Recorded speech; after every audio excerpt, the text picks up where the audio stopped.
არც ერთი ბრალდებული ვერც ერთმა რომელიმე სამსახურის თანამშრომელმა ვერ დააფიქსირა, რომ აქციაზე იმყოფებოდა, ან ის იყო, ვინც უშუალოდ მიაყენა ზიანი.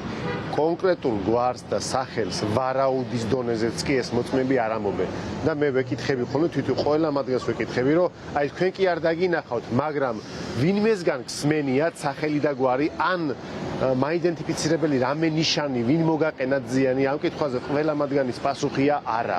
დაზარებულმა პოლიციელმა კიდევ ერთხელ დაადასტურა სასამართლოს ხტომაზე, რომ მას კონკრეტულად არ დაუნახავს ვინ ესროლა აღნიშნული პულინიზატორი, ასევე მან დაადასტურა, რომ ვეფხია კასრაძეს არანაირი შემხელობა არ ქონდა აი ამ პულინიზატორთან და ის როგორც ამბობს, პულინიზატორი რომელიც იყო ცარელა, გამოიწვია რაღაცა სახის დაზიანება, როგორც ის აღწერს.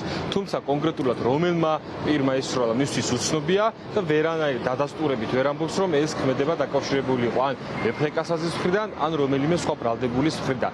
მნიშვნელოვანი იყო ასევე საგანგებო მართვის სამსახურის იურისტის დაკითხვა, რომელმაც განაცხადა, რომ აღნიშნული ქონება, რომელზეც ფაქტობრივად დაობენ და ან მნიშვნელოვანი არის ის, რომ ზარალი ვინ მიაყენა, ვერ დგინდება აღნიშნულ საკითხთან დაკავშირებით, ასევე თვითონ ექსპერტმა, უпростоრეთ დეპარტამენტის უფროსმა თქვა, რომ მას არანაირი პრეტენზია არ გააჩნია კონკრეტულად ვეფხია კასრაძეს მიმართებით და ასევე არც სხვა ბრალდებულთან მიმართებით.